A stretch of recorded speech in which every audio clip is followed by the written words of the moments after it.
Welcome to Tech Confidential's Behind the Money. I'm Mary Kathleen Flynn, and I'm here talking with serial entrepreneur Jason Calacanis. Thanks for joining us, Jason. It's good to see you again. You too. All these years later. That's right. We go back to my days at MSNBC and your days at Silicon Alley Reporter. Yeah. It's like 2 lifetimes ago for both of us. Exactly. Well, I was interested in talking to you about startups and life at startups. You made some comments recently that got a little bit of attention for talking about the commitment that you expect from people working at a startup.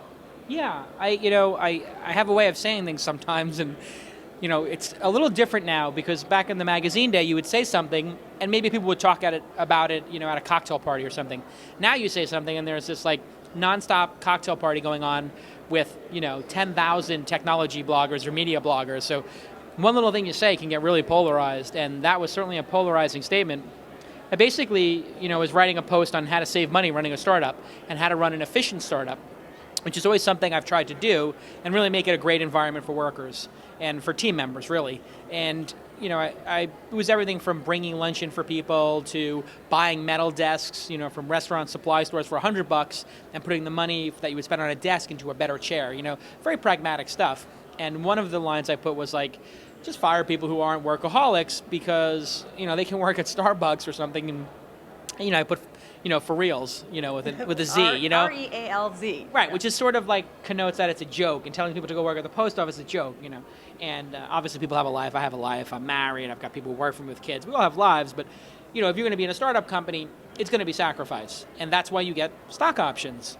And that's why you have the chance to make hundreds of thousands of dollars or millions of dollars or tens of millions of dollars. And the person at the post office has a chance to, work every day and get nothing but their paycheck, right?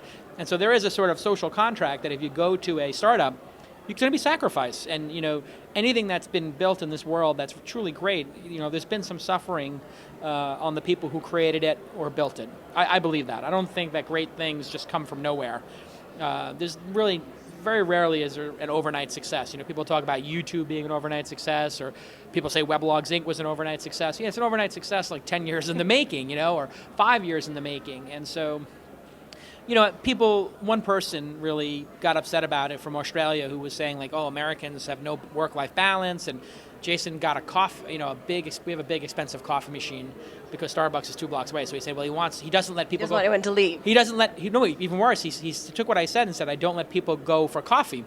And it turns out, like, my guy Tyler, who you don't see on camera here, like, insists on going to Starbucks 3 times a day, gives them $12 or something. He owns a stock. I don't know why he does it. But, hey, for him, that's his process. Who am I to tell him he can't go for Starbucks? Of course I don't say that. But he wanted to twist the words, and there's a term for it in blogging. It's called link baiting. So you take somebody's words, you make them seem more hyperbolic than it is, and then you create a big discussion. So, people can have a life. People who work for me, I want them to have a life, obviously. But I also want people who work on the project who don't feel like it's work. And so I sort of made a little clarification to the post and said, listen, fire people who are not really into it. And I've never considered what I do work. When I did Silicon Alley Reporter, we were talking earlier before we started the interview, like, you said it was so much fun to watch you guys. It looked like you were having so much fun. Yeah, you did. It was one big party. It's a bunch of 25-year-olds running a magazine. Yeah, we worked until 1 o'clock in the morning. Yeah, we ran 3 or 4 day events, and we killed ourselves. But it was fun. It was like being in a rock band or something. We were rock stars in our own little world. And Weblogs Inc. was the same thing. We killed ourselves. We worked 7 days a week, but it wasn't work. And the same thing's true at Mahalo. I did okay with the last company. I don't need to be here doing this. I love it. I love building websites. I love building projects and trying to make something out of nothing and change the industry and really, But you're not 25 anymore. I'm not 25 anymore. No. So, can you have a life? Can you have balance? Do you have balance in your life? I've never felt I was a particularly balanced individual. I don't think anybody would say that. But great things are not built by balanced people. You think Steve Jobs is a balanced person? I don't think so. Bill Gates is a balanced person? Of course not. The people who build great things in the world are not balanced. They're obsessive, compulsive maniacs. You think Scorsese or Kurosawa, took weekends off when he was making Seven Samurai or something? No. So, I think that there are some people who are, live in this fantasy world that like, oh my God, you can create something, earth-shattering that changes the world without putting any work into it, and that's just retarded. Okay, but do you want an entire company filled with Kurosawas? I would love that, actually. No, but everyone in their life, I hope, has experienced that moment in time when everybody was working in unison and just totally kicking butt and making something great. That, to me, is flow. If you know psychology, the sort of experience of flow experiences. So for some people, flow is going rock climbing. For some people, it's playing music. For me, it's building companies. It's building products on the web. It just happens to be my thing.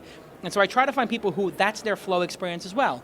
Some people who like to create media, some people who like to create, different products. And if it's a flow experience for them, nobody's ever looking at the clock. And I can't stop thinking about what we're doing with Mahalo. It just, my mind is constantly going about it 7 days a week, 12 hours a day. And it's hard to turn it off, but why do you need to turn it off? It's almost like people are saying like what you're doing during the day is not as valid as what you do after you leave work. There's no line for me. It never has been. I'm a writer by trade, you know that. And I like to entertain and do interviews and conferences and build websites. If I had a day job working at the post office, I would be blogging at night. And I was lucky enough to take my passion and turn it into a job. So I think that's where the disconnect is. The person who wrote the blog post doesn't maybe like their job so much, and they consider it work. If they didn't consider it work, they wouldn't have a problem with it. And so if you consider what you're doing work, then find something that you don't consider work. That's the secret to life.